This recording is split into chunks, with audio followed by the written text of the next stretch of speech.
Marco. Sean. Postcard in hand. I'm ready to roll. Yeah? Where are you going? Actually, that's a mistake because I'm off to go get a postcard so I can send it off somewhere else. First you want to get to the place, and I do want to you get can to the send place. the postcard. Cause, It might take me a few days to get there. Yeah. Yeah. Where are you going? Up there? Space. Going up there. There you go. We're going way out. I'm gonna ride a sat cube like a bronking bull at a pub. A country pub. I want to see you do that. I know. Well, let's set the stage first. All right. Event coverage with Sean Martin, which is you, and Marco Ciappelli, which is me, and we talk to people that go to talk to event. How about that? Yep, we get the pleasure to attend many events before, during, and after, in person and virtually, and talk to cool people doing cool things. And today, that cool person is Tim Fowler. Tim, thanks for joining us. My pleasure. Thank you for having me. Yeah, it's very, very good to have you on. And that cool thing is hacking satellites and connected to event HackSpaceCon, which congratulations, you were selected to participate in that event. I know it's not always easy getting accepted into those things. Yeah, the CFP slog is brutal. The one thing I have to always remind myself when the inevitable rejections do come in is like it's tough. Like, I've organized conferences before where it's like, okay, we've got like 15 slots, 60 submissions. Like, yeah. Good luck. And so all the conferences that I've ever gotten rejected to, I don't take it personally. It's, it's like, that stinks. But at the same time, then you see the lineup and you go, yeah, I get it. I get it. That was better than mine. So, it's a good thing, right? I mean, doesn't it push you to do raises the level more? Yeah, it does. It absolutely does. I'm going to try to get into ShmooCon this in 2025, as it's the last year. I've tried and I've gotten very, very close, but it just hasn't worked out. But yeah, it's always one of those things that it's not an indictment of your research, your efforts, or anything like that. It's just, hey, we've got so many slots. We want to focus on this particular content. And, we made a decision, and, it's try harder, and stuff, but there's also a plethora of conferences out there that, if you don't get into one, submit to more. And what this tells me, which I think is pretty cool, is that there are a lot of people looking at a lot of things that presumably a lot of them are really cool, like what you're doing, even if you don't make it for every single conference. There's a lot of work going on, and that gives me hope. Yeah, there absolutely is, and there's so many little areas to specialize within the cybersecurity realm and stuff like that. And for the longest time, I've spent on offensive security. That's what I do for a day job for Black Hills Information Security, penetration tests, assume compromise, and stuff like that. But it's been in the last couple of years that I've really taken that focus and shifted it to a sector that isn't historically gotten a lot of attention from a security perspective, and that is the space domain. Here in the U.S., we've got the Space Force now, which is really, really cool. Well, depending on your perspective of it, and things like that. But it's like, how can I take what I know and breaking into organizations and breaking networks and making things work from for my pleasure as a pen tester and an attacker or simulated attacker, and apply that to the space domain, figuring out where the gaps are across the industry, where we kind of collectively have to move, especially with the democratization of space that's taking place, where it's no longer just the governments and the militaries that are operating in the space apparatus. It's Amazon and Google, and pick every tech company that has some kind of presence and influence in space and stuff. We're on the what I call the space race 2.0, where it's the public race to space, and with that is going to come the need for us to better secure not only our assets in space today, but more so for the future. I liken it to the ICS realm, where 10, 20 years ago, ICS was absolutely a thing, but nobody was really talking about it from a security perspective. And as things became more accessible, and technology kind of changed and things like that, we started to see is like, hey, there's something going on here. We need to take a focus on that. And that's kind of where I'm at in my research and efforts from a space perspective. Yep. I love it. And it's cool that you mentioned ICS, Industrial Control Systems, because I was actually bringing you there. So we've seen a transition from IT networks and securing those, and certainly more interest and focus on OT/ICS networks and systems and devices, and space now getting more attention. What are some of the differences between those three? What excites you about the space one in particular? So fundamentally, the thing that excites me about the space part is it's no different than the other two. Technologically, there are implementation differences. Slightly higher latency. In a lot of cases, there are operational constraints that don't exist in terrestrial networks or ICS implementations and things like that. So it is a unique environment to be able to operate, but fundamentals don't change. The way we architect things properly don't change. It's just more about we're now starting to dial in the microscope on these space segments and vehicles and things like that to go, hey, we really need to start doing the stuff we've been doing over here. We need to start doing this now. And that's the exciting thing for me is that and the thing that I actually enjoy most when I'm talking about space and training people and things, it's like I've got a slide in my training class that it's a multi-tiered web application for, like network diagram, and it's a satellite and with all the subsystems, and they're the exact same diagram. It's just thinking about it in what we know, take what we know and apply it to something that we don't know. And what we start to figure out is the terminology might be different, the actual technologies might be different, but from an architecture, from an approach, it's the exact same. And that's really the thing that makes me excited is like, hey, it's not this some foreign abstract concept that you have to learn. Yeah, there are a lot of kind of abstract things that you're going to have to learn from the space side of things.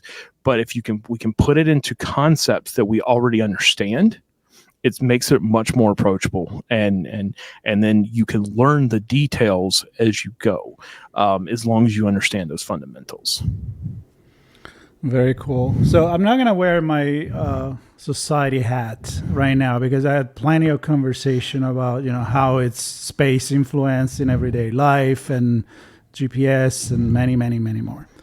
I want to go into how do you one day get up, put your pants on, and hack a sat. Right. So you said things like, I'm going to get into specific following on what you were saying, meaning the way to look at things is about the same. The methodology is about the same, but the tools are different. And I'm thinking like you with an AM radio, you can talk to the International Space Station. There was a video the other day with a guy with an antenna, like an old TV antenna, that I don't know if it's true or not, but apparently it connected to this. 100% true. 100% All true. right, so good. Yeah, I love that kind of stuff. So what do you need to actually execute what you're doing?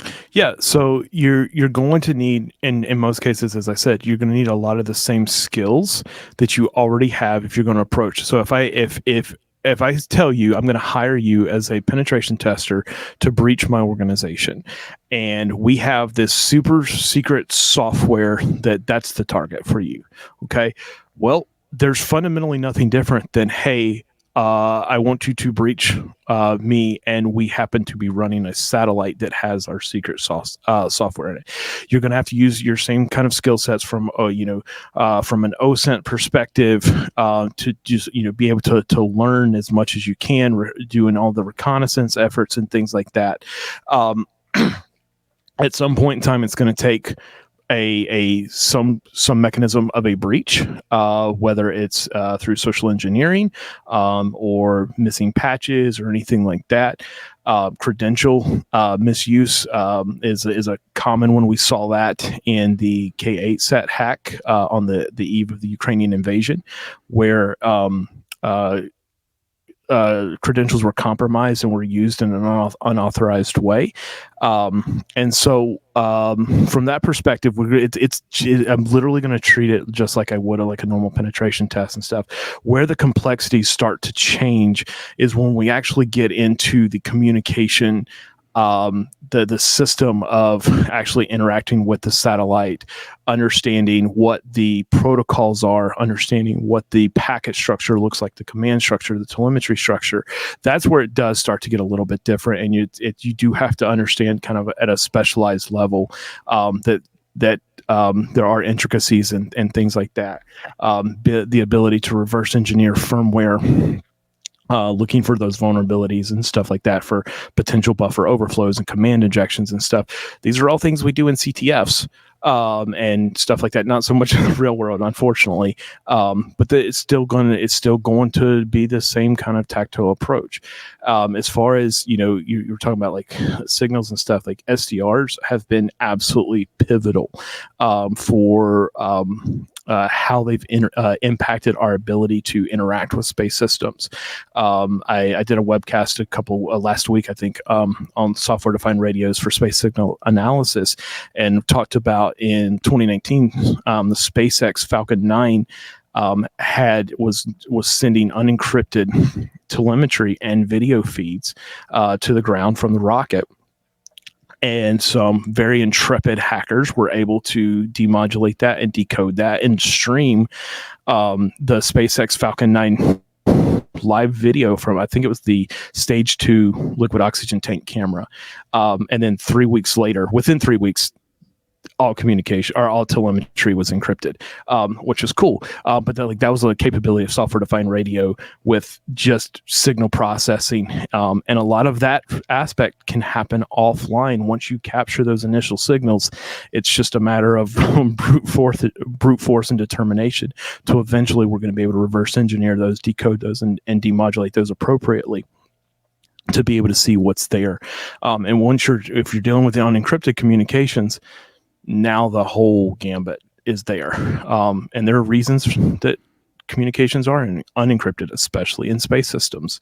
There are reasons that they have to be encrypted. And how you manage that from an operational standpoint, from a mission perspective, is one of those constraints that I talked about. Like, that's kind of unique to space because we have this whole thing called ionizing radiation that can cause absolute havoc to your memory on board. And so we use specialized hardware to try to reduce the impact of ionizing radiation. But what happens if you have your encryption keys sitting in a flash memory and it experiences a bit flip? Well, your communication's gone, which means you now have to figure out how you're going to restore communication. You're going to have to fall back to unencrypted communication at some point in time, which means you now have a whole decision tree that you have to make of what are we going to limit? Hey, we're on open comms.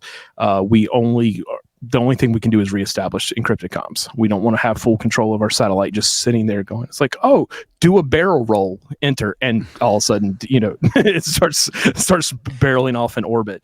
Remember, I'm writing this thing now, so put in the barrel roll. Yeah. Well, hold on, it's going to get real interesting. No, but yeah, and so.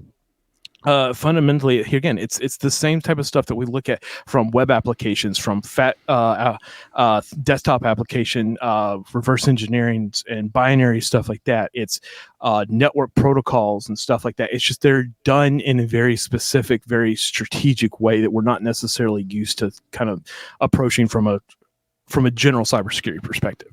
We're not used to like actually looking at packet definitions and defining each single bit in a packet and what it means. So this might seem like a lame question, and that's because I'm lame and I don't know everything, thankfully. I like to continue to Same. learn. But see, you mentioned software-defined radios. I think over to software-defined networks, and a lot of stuff you just described was around software and the communications between software and systems. But I'm just wondering the role of software here. Has it increased over Software time? is it's yes. So software has always been a thing. Well, not always. So Sputnik 1, it really wasn't software. It was just all integrated circuits, or not even integrated circuits, just circuits doing it purely electrically through signal processing stuff. But the modern satellite is a flying hunk of chips and processors and stuff that is to support the software. Software is the key. It is the biggest weakness if we look at historical events, even into recent moon landings and things like that for different countries. And it fundamentally has come down to the success and failure is dependent on software. Because the software side of things is really, really, really difficult inherently. Don't throw out cybersecurity.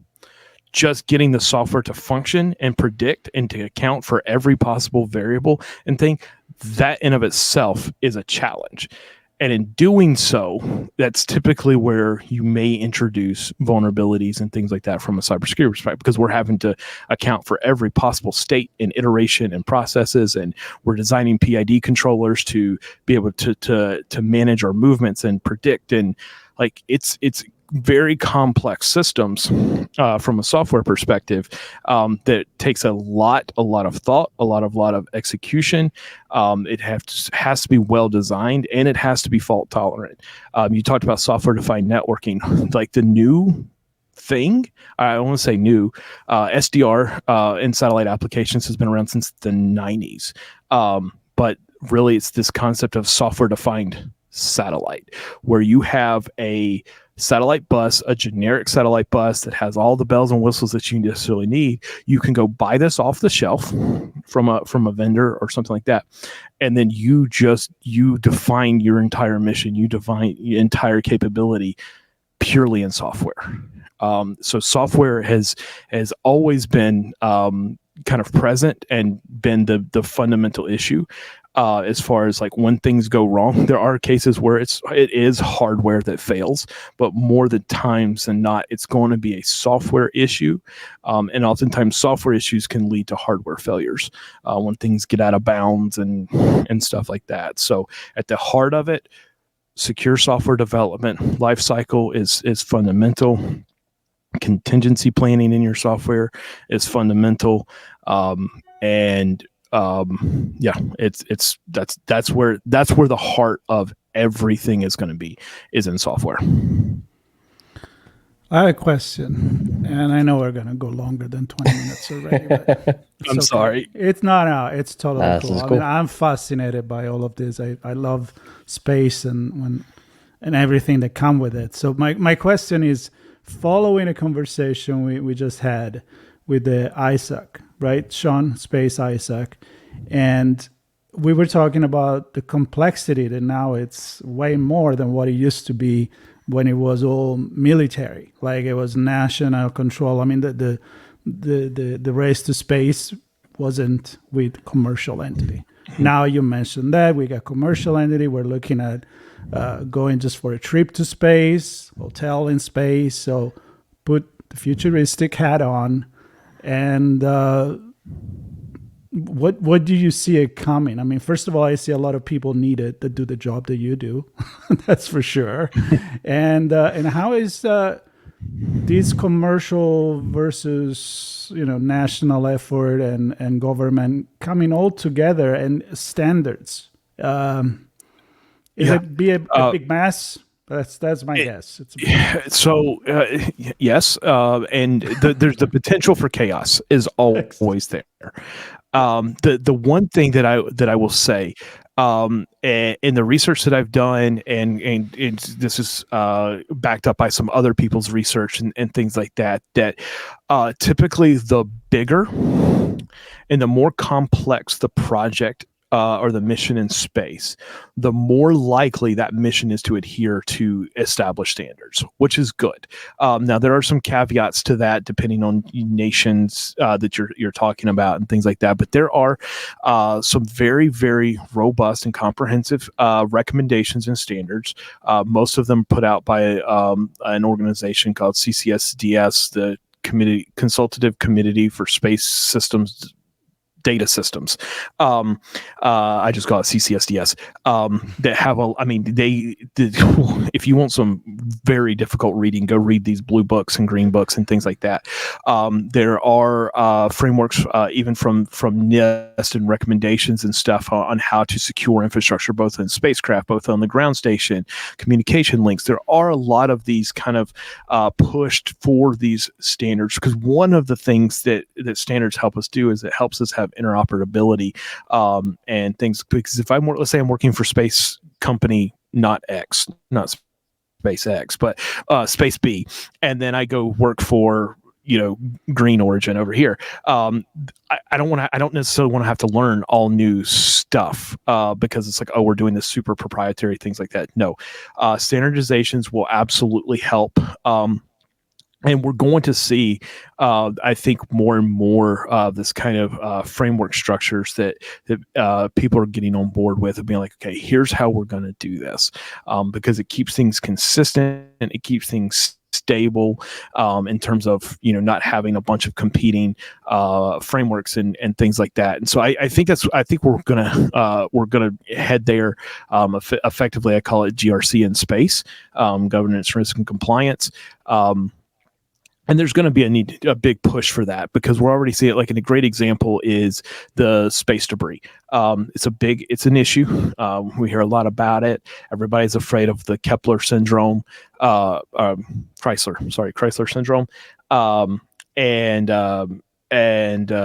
where chain reaction satellites hitting satellites and debris and stuff like that. But one of the things we have to do now is, if we want to launch like a CubeSat into space, we have to have like a 10-year deorbit plan, and we have to be able to show that we can meet that, so that within a 10-year period that satellite will no longer be a threat to anybody else and stuff. And just taking some of those kind of regulatory compliance steps to making sure that we're being good stewards within space, because nobody owns space.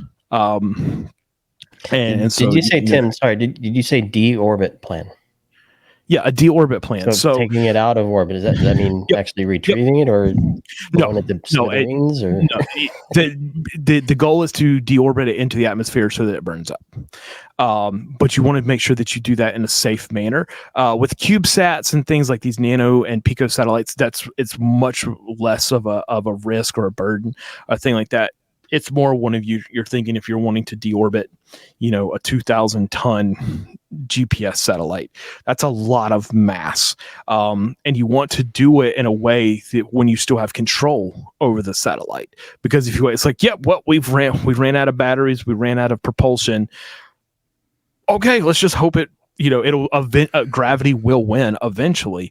But what is the carnage that it could cause on the way down, especially when you're not able to maintain your orbits and stuff like that? So it's just being able to deorbit safely. There's entire companies that are dealing with de-escalation of potential events because of collisions.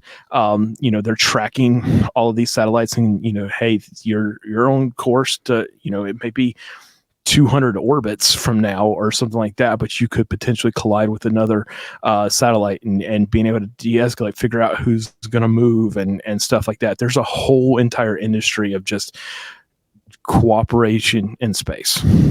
Waste management. Waste. You just set your little dumpster bag out, and they'll come. No, but there are actually missions to help clean up space debris and manage, especially the larger chunks. There was a mission that was scheduled, I think, January this year, where the original target was about 150 kilogram mass, but it got hit by a piece of space debris last year, and now it's 150 kilograms of much smaller chunks of debris, and they're like, yeah, we can't go and recover that. Wow. But yeah, there's cleanups efforts, and I mean, there's a whole like that people don't realize just how incredibly diverse the space industry really is. So I want to get to your session at HackSpaceCon, and this is, I mean, it's a super cool thing. It's going to touch a lot of people beyond HackSpaceCon, I hope. So you talked about frameworks. Thanks for bringing that up, Marco. You talked about software, which leads me to, well, the frameworks say that there's some openness to what's happening. And with software, it makes it much more accessible as well, in terms of it's easier to get software than sometimes getting some hardware, and some of the hardware you can potentially virtualize with software. So it's becoming more accessible to folks to actually see what's going on and get in and explore and have some fun. And that's what your talk at HackSpaceCon is all about, right? That's exactly right. Getting a system up and running and having some fun. Yeah, give us a peek at what's going on there. Yeah, so I'm really excited. So HackSpaceCon, we're going to be debuting this workshop called BIOS, Bring Your Own Satellite. And it's effectively a kind of step-by-step process for building out a virtual satellite lab at home. And the nice thing about it is it's primarily focused on the virtual side of stuff, as you kind of talked about, like the being able to simulate and emulate things through software. It gives us the ability to go hands-on without spending tremendous amount of money and just being able to play. But the workshop just kind of walks attendees through a brief introduction to like some of the concepts and stuff, like, hey, you kind of need to know what this means to be able to actually do it. And then we walk through and go through, we deploy an open source mission control solution that it allows us to manage our spacecraft both and send commands and telemetry to and from the spacecraft. We'll be deploying not one, at least 2, possibly 3 virtual satellites of various complexities and things like that. One will be based off of NASA's core flight system, which is a flight-proven flight software that's open source. So you can kind of go play around with like some real stuff that has heritage of flying space. But I also have some custom virtual satellites that I've built for the purpose of this workshop to kind of take that the barrier of entry and drop it down conceptually. It's like, it's not the most technically accurate representation of a satellite and stuff, but it's foundationally accurate. And so where it's like everything from a command structure may be packed into bits and bytes, we're doing string-based commands and stuff like that. So you can visually see it and understand it and stuff. But then the last part of that is like kind of laying out a little framework of like how you can go and do your own, expand it and build it. But also the other aspect to that is that you can then also integrate physical hardware into the virtual environment. And I talk a little bit about that at the end, because there are some open source like CubeSats simulators that you can go and build and buy kits and stuff like that, of how you can then take and going off the virtual, actually do it on the real hardware. And that's where we're going to get. We got a lot to go through. It's a very short workshop time frame at HackSpace, and I'm just eternally grateful that I get to do it. They had a lot of workshops to try to pack into a single day, so we only got about an hour and 15 to go through it. But which actually works out well, because that means there will be a lot of additional steps that attendees can take after the fact to be able to continue to learn. Wow. Last question. Is the Death Star still unhackable? Which version of the Death Star? No. Let's be honest. If we're still going to continue to leave gaping 2-meter holes in the side of our, star base, yeah, probably it's going to. But the hardware is an X-wing there, so you need one of those. But maybe some government requisition or something, check gov deals or something like that. See if we can find a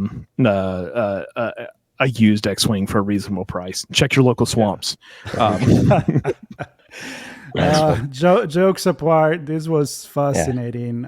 Thank you so much for stopping by, and hope we can get more of this conversation with you. Thank you. Well. Thank you so much for having me. It's been a blast, and I'd love to talk about the societal aspects of space, because that's the part that we don't quite understand. How reliant we are on space as an ecosystem just to function in our daily lives, and we're going to become even more reliant on that in the future, in the very near future too. So I'd love to come back sometime. Let's have that conversation for sure. I'll be happy to hear that one. And in the meantime, I'm not ready to build my own Death Star, but you have to start somewhere. Yeah, you start with a simulated CubeSat. You go. That's my recommendation for everybody. And so following the actual workshop, there is going to be a fairly sizable open source release of most of the content for those people that can't go to the workshop. There will also be other offerings of the workshop for in-person throughout the year. One will be in the summer. It'll be a live stream in conjunction with Black Hills Information Security and anti-siphon training. There'll be a live in-person workshop at Wild West Hacking Fest in South Dakota in October. And unofficially, it will be at the Aerospace Village at DEF CON. Oh, cool. And we will be there with Henry and Steve and crew. So yeah, they kind of got excited about all this, and they're like, come, and I'm like, okay, we'll come. I can see Henry and Steve get excited about that for sure. Love it. All right, so the session, first off, is at HackSpaceCon, April 10th through the 13th, Kennedy Space Center in Florida. Tim's session is a new ethos, a journey into the why, how, and who cares of building a simulated CubeSat lab. It's on April 12th at noon local time here there in Florida. In which room? The Millennium Falcon room. There you go. So that's my presentation, and then the actual workshop is the next day. So I'm doing a talk in a workshop, and the workshop BIOS, bring your own satellite. That will be on the 13th at I think 1 p.m. I believe. And I don't remember which room it is, but it's all up on the calendar. I'm super excited about HackSpaceCon. It is going to be an incredible event. If you can come out, be a part of the community, you're not going to regret it.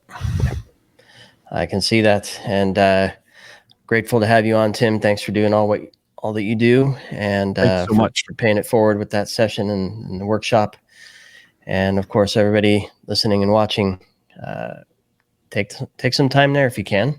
If you're interested, go and learn and participate with the community, and follow Marco and I as we continue our journey covering different events and conferences, many of which Tim mentioned we'll be at as well, either in person or virtually. So we hope to see you all there.